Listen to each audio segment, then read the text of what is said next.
some people need to hear this. When someone is drowning, that is not the right time to teach them how to swim. I used to be this person until I was on the receiving end, and I did not want to hear it. Good morning. Happy Monday.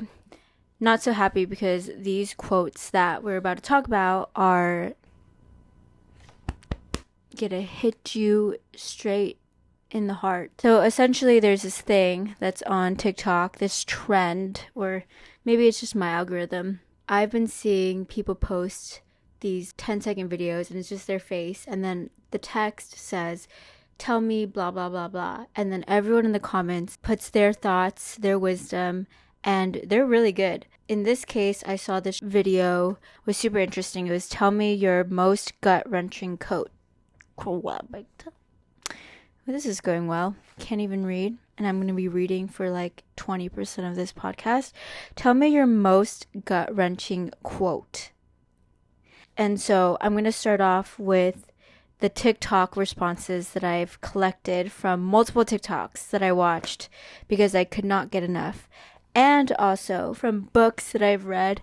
This is probably the best way to promote a book, I feel like. Not just like telling the synopsis, but literally giving you snippets from the text itself so that you can really understand why they're so freaking good. It was so hard to narrow it down to a few quotes, but I didn't want to be reading you the entire book. I also really have a lot of trauma from back when I was in school and I had to read out loud for my classmates. It was like the moment I had to read for somebody else, I just forgot how to read and I would stutter, and I was sweating, and I remember rehearsing in my head over and over until it was my turn to read that section as if I've never read ever in my life. And so I'm going to try not to read as much as I can in this podcast, but this is going to be one of those annoying episodes where I feel like some of you guys are going to have to stop the episode and then sit there and be like, holy shit, and like let the words sink into your head and then move on. And so I will take a pause just for a little bit after each quote so you guys can be like, that's deep, you know? All right. Anyways, let's get into it. Starting with the TikTok quotes that I really, really liked. Your parents are living their lives for the first time too. This one is actually my Roman Empire. I've thought about this so much. Ever since I heard this quote, I've actually taken action. I decided to book flights, several flights this year for my parents' 50th/60th birthday. And I'm flying home even though their birthdays are very close to each other, and the flight was expensive because I really... like, this is their first time being 50, their first time being 60, and their last time being 50 and 60 in this life. And so they deserve to have it be special. Like, we're all going to be experiencing all these things for the first time. We're all trying to figure it out. And so, of course, we're going to make mistakes. Like, it was their first time being a parent, having me, and of course, they had no idea what the hell they were doing. They did a pretty good job, but they're not perfect. And I think when I was growing up, I did not fathom that. And I put them on this pedestal.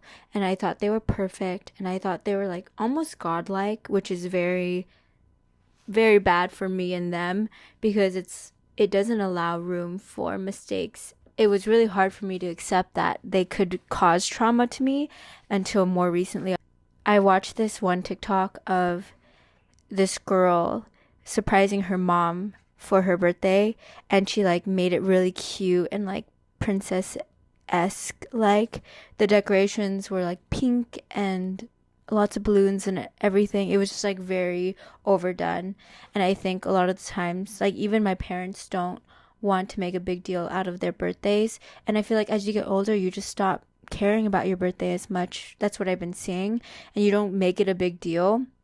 But this is your first time being that age, and so I really want to do that this year for my mom. Like, I think she's never really had a real birthday party, and she's done all these things for me when I was little. Like, bro, I'm so glad I came across this quote, because this is the only reason why I'm doing all these things. I wouldn't have thought about doing it if I hadn't seen it. The next one is, only when crops are dead and rivers are poisoned will we realize we can't eat money. This one sucks. I hate this quote, because then I just sit here and I get sad, because I'm like, what do you want me to do about it now? Like, do I just sit around and hope that the world overall just gets better and figures it out? Or do I just accept that this is the case and we won't all come across this quote? But hopefully all of you listening will share this with your friends and family. And I don't know if you guys saw this. This is so very American centered. We only get news about America, so I don't actually know what's going on around the world. Please don't hate me for that. That's how we've been conditioned here in the US. But I know that in the US, we have these national parks, and recently they've been defunding the national parks. They've been lowering the funding, and all these park rangers have been getting fired. And it's making me really nervous, because it's like, who's protecting the land? But also, I have a bucket list item to hit all of the national parks, and if they're not there for me to go, I'm gonna be very upset. So okay, the other quote is, crying is not a sign of weakness. Since birth, it's always been a sign that you're alive. This one hits me, because my family in particular have always raised me to not cry or show my emotions. Both my parents have raised me that way. My mom has this mentality, and she still has this mentality, that crying does nothing. It helps you with nothing. So stop. She would always tell me that, and I would just stop. And also, I used to stop because I used to cry so much when I was little that I would wake up the next day with really puffy, swollen eyes, and it just did not look good. I was afraid of having that happen to me, and especially when I had school the next day, I didn't want anyone to know. And so if I think to myself, even now, if I think to myself how my face will look the next day, I will stop crying. And also, another thing I used to do when I was little is I would chug water after I cried, because I thought that because water came out of my eyes, I can replenish it. And I still don't know if this is true, but I still do it. I would chug water thinking that it will replenish the water that I lost around my eyes, and so it won't make them as swollen. I don't know. I still do it. It doesn't hurt anyways. Water is good for you. So, but my dad also, he has like this whole thing, especially, it's such a toxic masculinity thing, where he thinks crying is for babies and for women and for people who are weak. Next one, and these are super random, by the way, if you haven't noticed. They don't relate to one another whatsoever. When someone is drowning, that is not the right time to teach them how to swim. Some people need to hear this, because there's some people who are, and there's nothing wrong with it. There's some people who, the way that they approach life is everything needs to be fixed. If there's something wrong, you need to fix it. And there's no room for leaving things not optimized, not perfect, whatever. Like, basically, if there's something wrong, it's your fault, fix it. And so those are the types of people where when shit hits the fan, they tell you what you need to do to fix it, when in reality all you wanted was someone to listen to you, and all you really needed was just to be heard. But they give you advice anyways. I used to be this person until I was on the receiving end, and I did not want to hear it. It is not the time. When you are going through it, obviously, if I could fix it, I would, but I need to go through this moment.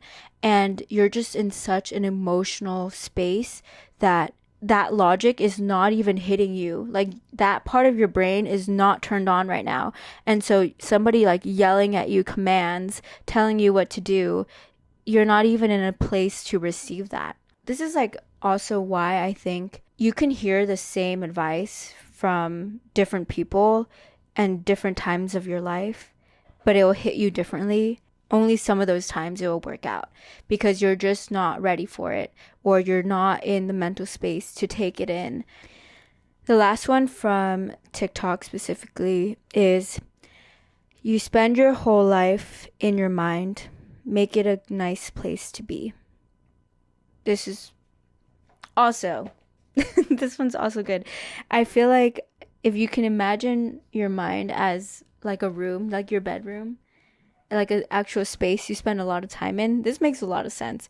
Everything you do has to go through your mind. You see everything and you experience everything through your mind. So it's not like you're seeing it as it is. It goes through this space and then it filters through, and then you see it from your perspective, and that perspective is from your mind. So making it a good place, a nice place, is super important.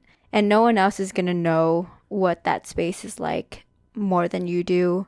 No one's going to spend as much time, and no one needs to know what's going on in there if you don't want them to know what's happening. Okay, the next ones are from books. Some of these are really lengthy and they're going to be a little bit difficult to understand because obviously they're not siloed, isolated quotes. They're within a bigger body of text. So keep that in mind.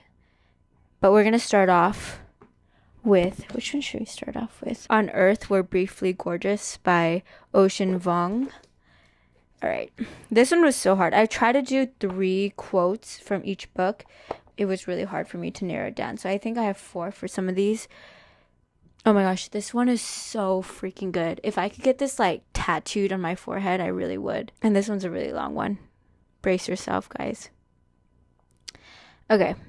Maybe we look into mirrors not merely to seek beauty, regardless how elusive, but to make sure, despite the facts, that we are still here, that the hunted body we move in has not yet been annihilated, scraped out.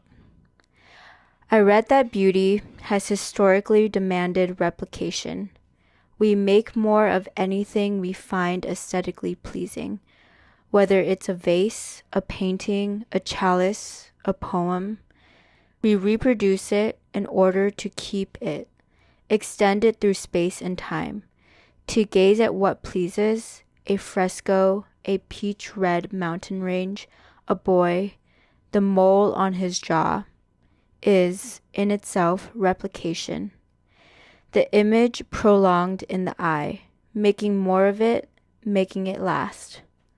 Staring into the mirror, I replicate myself into a future where I might not exist. Like, sorry, what? Like this? When I read this, I was like, wait, that's exactly what it is. That's why art is a thing. That's why art has as a whole industry. That's why beauty standards are so important. Like all of that. It could be summed up right here. It's like, why do we even bother spending money on art, on these like stupid things? It doesn't help us to survive, but it's in this case of when you look at something and you give it your attention, it's to make all that you see beautiful.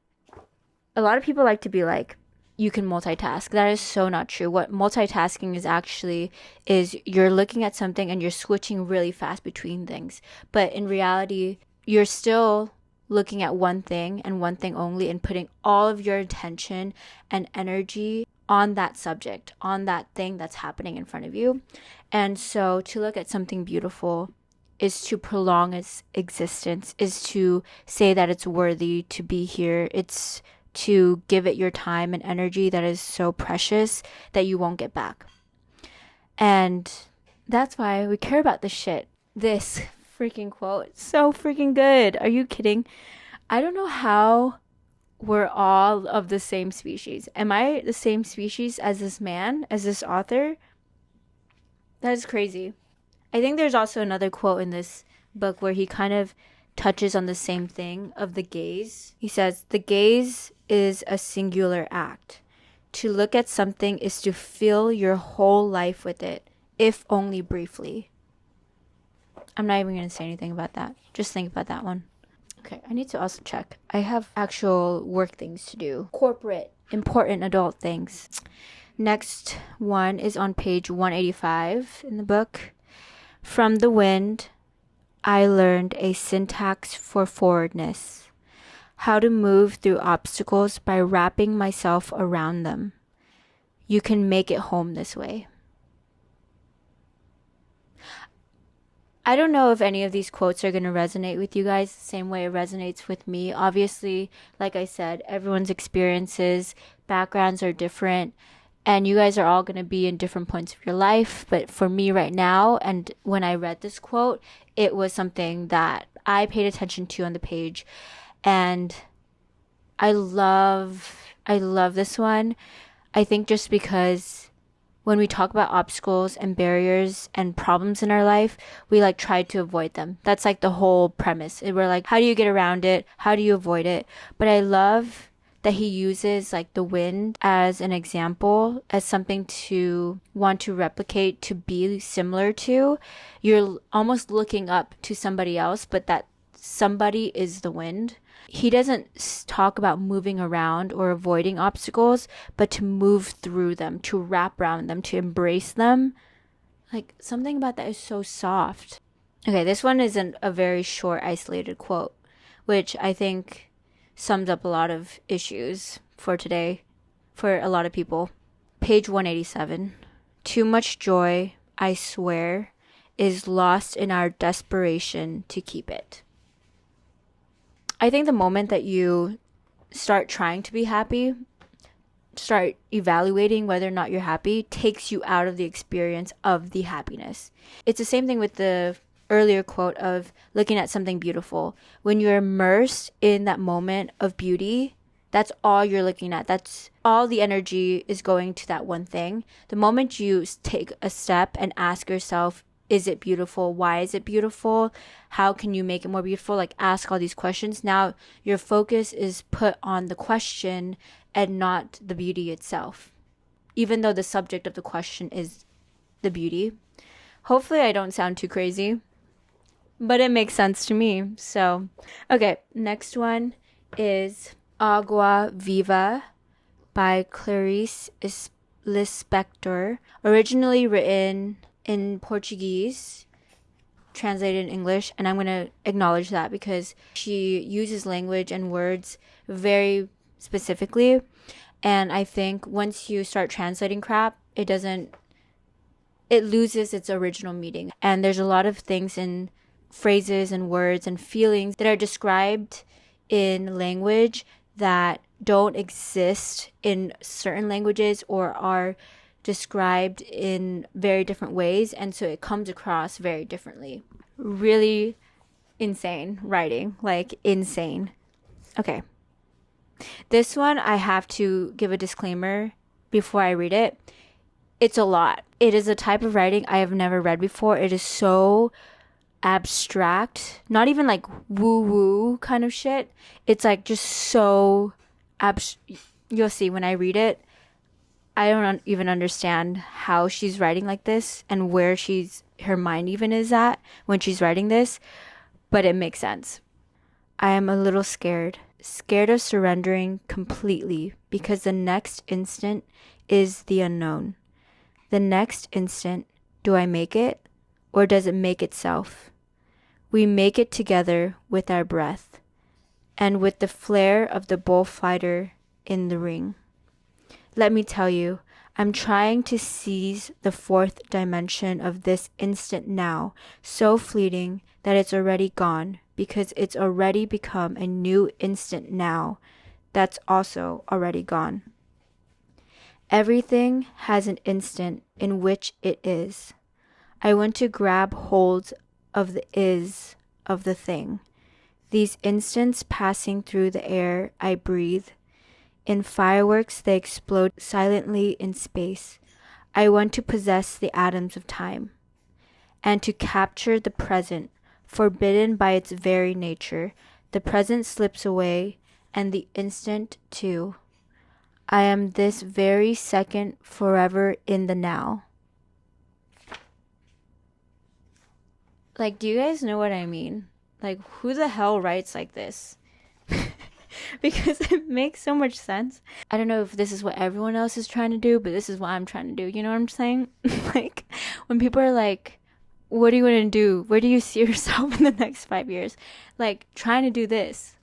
Like, also, cannot believe that we are of the same species. This is crazy. I love this. And I had to read this one over and over. I had to read it very slowly because, like I said, each word has its place and has a purpose. She is not trying to hit a word count. She is very intentional with each word. And if she can use less words, she would. A Woman by Sibilla, Aleramo.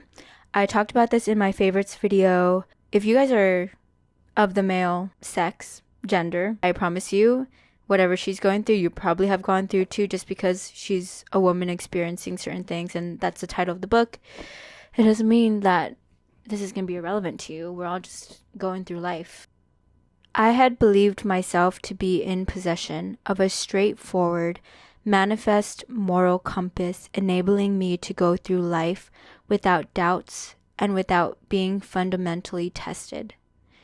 If the meaning of life escaped me, if from my adolescence onwards I had seen progressively less reason for enthusiasm, emotion, pride, if I was myself guilty of almost ignoring and constantly betraying my individuality, my faith in the power of the individual had not diminished. And I had always found incomprehensible those downfalls that were caused by emotion or desire and led to the meltdown of a soul. This quote means a lot to me because this is how I grew up. If you want to summarize my life story, this is really it. I think in the beginning, I thought I knew it all. Yeah, I thought I was good. Like, I thought I knew what was going on. I was a very optimistic person. I was a good person. I worked hard to be both. And I was like, nothing's going to tear me down. Depression is fake. All of that stuff. And then as I grew up and, you know, you live in life more. Not everything is brand new and you kind of get used to all these things. And then you start seeing slowly but surely how things are a little bit messed up and how people are figuring it all out for the first time, like I was saying, and how you were lied to maybe, and how you might want to do certain things. You grew up thinking you could do all of this and dreamed really big because people encouraged you to and let you when you're little. But as you get older, that's not the case anymore. People are more strict.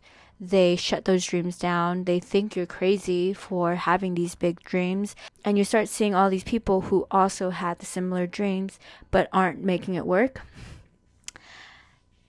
And then as you do that and go through life and you experience that over and over and over, it really is like a deterioration of a soul.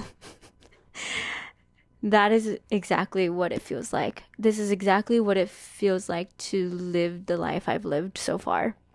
If anyone wanted to know, as depressing as it is, I can summarize my past 25 years with this. Not to be depressing, but to be realistic. Okay, next one is on page 137. Far from here! Exclamation point. Where my son would be able to forget the place that had been so ill-fated for his mother, and where so many bad examples contradicted everything I was trying to teach him. This quote is to describe how much an environment, your surroundings can change you. When you believe certain things, when you feel so much more for yourself, but all around you, everything around you contradicts those beliefs in your head, what's going on in your head.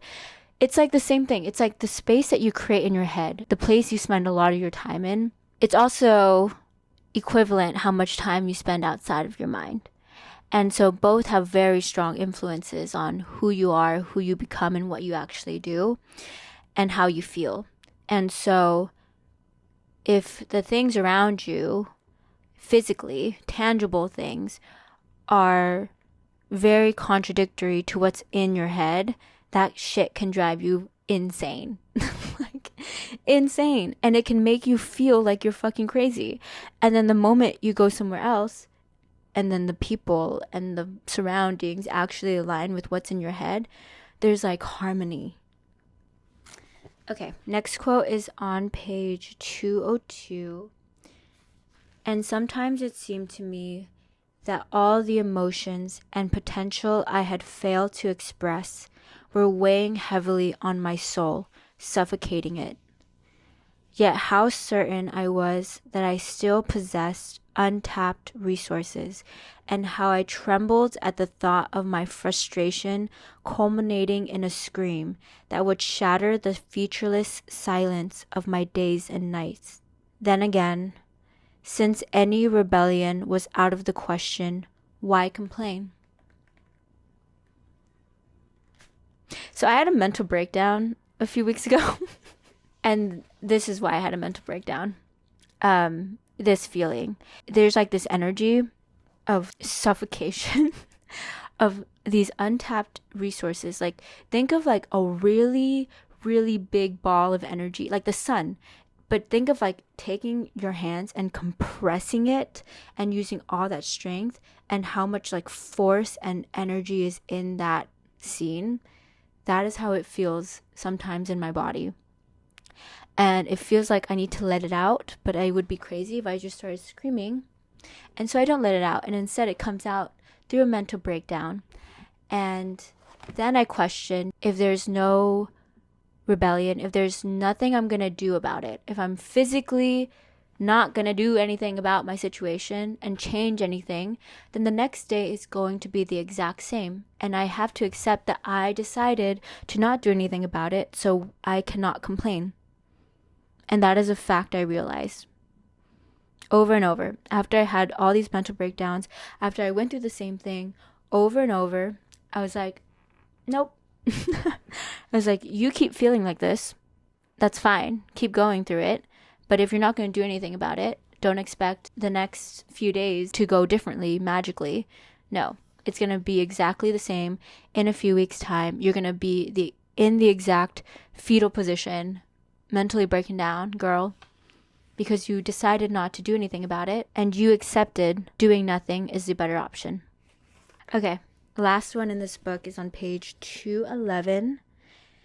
The city man conducts a ceaseless and magnificent struggle against what in his eyes appear to be the inadequacies and limitations of nature.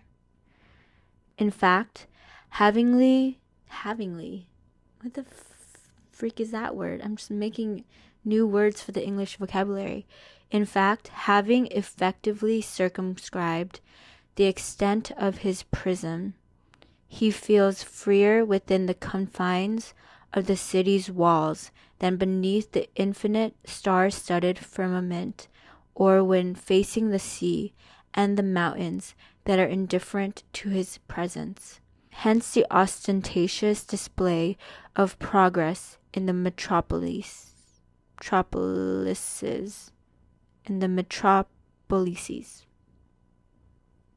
I've never used that word before, seen that word before until I saw this quote. So what level of English do you need to be at in order to know this word? Because I'm asking for a friend. This quote, I love this quote. It's very relatable to anyone living in a city, or who has been to a city, or ever wonders, like, why do we have cities? Maybe it's that. Have you ever thought that? That maybe we're so afraid of the expansiveness that we have to make things more tangible for ourselves. There's only so much that a human can fathom, and beyond that is discomfort, because we're so afraid of how small we are. And that's why we build these cities of these like really dense areas, and they're so tight and small. It makes us feel bigger. I don't know, I thought, I love that quote. What makes us human just shows up in everything, even in the structure of a city. Okay, I'm back. I just took a meeting You wouldn't know that if I didn't say anything. Let's finish it off with A Little Life by Hanya Yanagihara. The paintings were beautiful, and as he looked at each, he thought not so much of the lives depicted in them as of the life who created them. So many of these paintings were done when JB was at his most miserable, his most helpless, and yet they were self-assured and subtle, and to see them was to imagine the empathy and tenderness and grace of the person who made them. I love that quote so much. I didn't usually think about who painted the paintings. When I read this book, came across this quote in particular, I've now thought about who's behind all the works that I love or don't like. And I love that in this quote, the speaker also thinks about what the artist was going through and what he was like during that period, and then what he would create and the contradictions. Maybe at face value, he wasn't doing well, but then in his work, you can see that there was some tenderness, softness. Just love it because it just shows that there's more to a person, even if you know so much about them. Yeah, people are just a little bit more complex than you think. And it's just like perfect because I'm like, wow, look at all these like books that I'm reading, and the way that these people are able to make other people feel a certain way, at least make me feel a certain way, even though they've never met me and they're from a completely different time period, different part of the world. It's insane. The last quote of the book and also of this podcast, and this is taking place where the speaker is on a New York City subway train, and it is a train that I've been on several times. The other aspect of those weekday evening trips he loved was the light itself, how it filled the train like something living as the cars rattled across the bridge, how it washed the weariness from his seatmates' faces and revealed them as they were when they first came to the country, when they were young and America seemed conquerable. He'd watch that kind of light suffuse the car like syrup, watch it smudge furrows from foreheads, slick gray hairs into gold, gentle the aggressive shine from cheap fabrics into something lustrous and fine. And then the sun would drift. This quote is just really, if I think about it too much, I get really emotional. And then the sun would drift, the car rattling uncaringly away from it, and the world would return to its normal sad shapes and colors, the people to their normal sad state, a shift as cruel and abrupt as if it had been made by a sorcerer's wand. Like, that is beautiful writing. That is stunning. That is all the things. Whatever it is, anything that refers to sunlight and its rays always holds a special place. It will always catch me. It makes me so sad that so many people aren't living it the way they would want to, and just how people change as they grow up. And then, even then, being able to catch a glimpse of how they once were, a glimpse of the past, a glimpse of a version of somebody that's surprising. Like, it completely contrasts with the way that they are right now, and being able to get a glimpse of it in present time. Anyways, I have a lot of books around me. I'm using a stack of books to hold up this computer so I can film today. I hope you guys love these quotes as much as I did. But before we end the podcast, obviously, we can't end it without a high-low buffalo. And if you're new here, this is like clockwork, man. If you're new here, the good, the bad, the weird of the past few weeks since we last spoke. If you guys want to contribute, you can definitely leave your comments down below about how your life is going in the form of a high-low buffalo. Also appreciate you guys last video for actually commenting, and you guys are literally all around the world. Like every continent was touched in the comments. It's crazy, except Antarctica. Starting with the high. Okay, if you guys are not gym people, there's a thing called hitting PRs. And when you hit a PR, it's like hitting a new record, your personal record. And it's like when you lift heavier than you normally would, you hit a PR, something like that. But I've been hitting PRs in therapy, guys. I kid you not. And I think I know why. So I started doing the artist way. I haven't really talked about it, but I've been doing it for almost a month now. And part of the activities for the artist way, this is this like workbook, 12-week course thing for finding your artist self and aligning to that artist. But essentially one of the activities that you have to do every day is morning pages, which is where you write 3 full pages of word vomit of what's going on in your mind every single morning. And I've been doing that, and I went to therapy after doing those morning pages, and I think that is why I'm hitting PRs, because when I show up to therapy, my baseline isn't, I just woke up and whatever I'm talking to you about is just what first comes to my mind. I already get rid of the junk that's in my mind, the stupid stuff, the messiness, and then I start a level above and I have more clarity. And because I'm more elevated when I get to therapy, I feel like it's easier for me to get higher than I used to, because the distance now is shorter.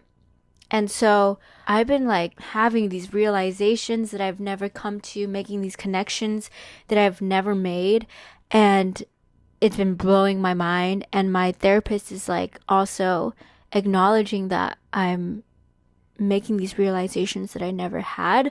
So that's my high. Next is my low. I don't know if anyone else out here is going through the same thing, but I have really, really bad allergies. Really bad. Like, terrible. I'm going to show you guys a picture. It's kind of TMI, kind of nasty. Where is it? I sent it to my mom because she's seen me go through it all. She can't be disgusted by this. So this is from I was doing my morning pages, right? And it takes me about 30-45 minutes. Look at how many napkins, and they're stacked. Look how many napkins I use, guys. And I put them here because I don't have a trash can.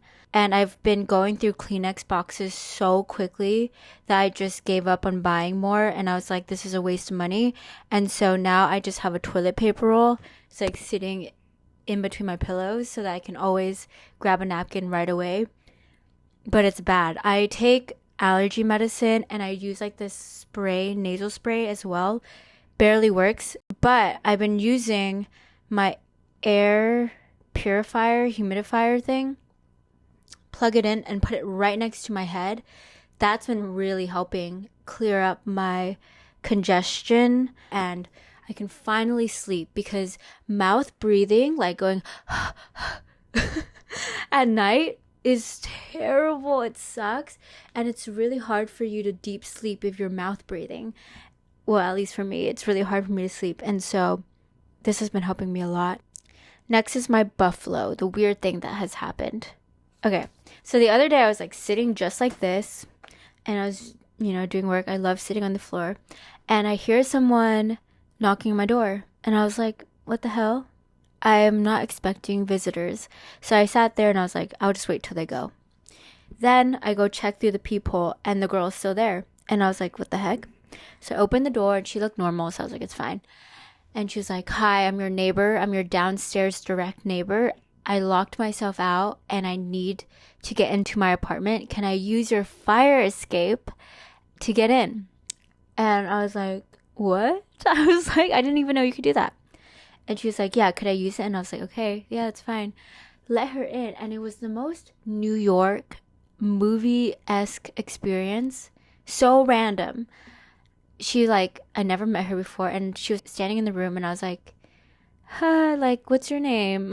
And I was like, welcome to our apartment. It was just so weird. And she was fully in the apartment, and I've never met her before. She climbed through the window and climbed down. I have like pictures and videos of it. I'll put on the screen. You made it? And it was just very movie-like. It was very cool. I loved going on the fire escape. It's not in my room, it's in my roommate's room. It was my first time going into the fire escape, and one of my bucket list or New York City items is to go on a fire escape and hang out. That was my first time going on one, like properly going on one and spending like at least a minute on it. And it was so cute. I hope you guys enjoyed this video. Thank you guys for listening, watching on whatever platform you choose to listen and watch on. I'm really freaking darn close to 2,000 listeners, followers on Spotify. If you guys want to be the 2,000th and add yourself to that list, please follow. It means the world. I have a New Year's resolution for 2025 to hit 15K subscribers on YouTube and 5,000 listeners on Spotify, which is kind of dumb for me to make, honestly, because it's out of my hands. There's only so much I could do to like post videos, but it's really up to you guys to like me. Yeah, so it's kind of dumb, but if you guys want, you guys can totally help me hit my New Year's resolution. Have the best rest of your week. Love you all.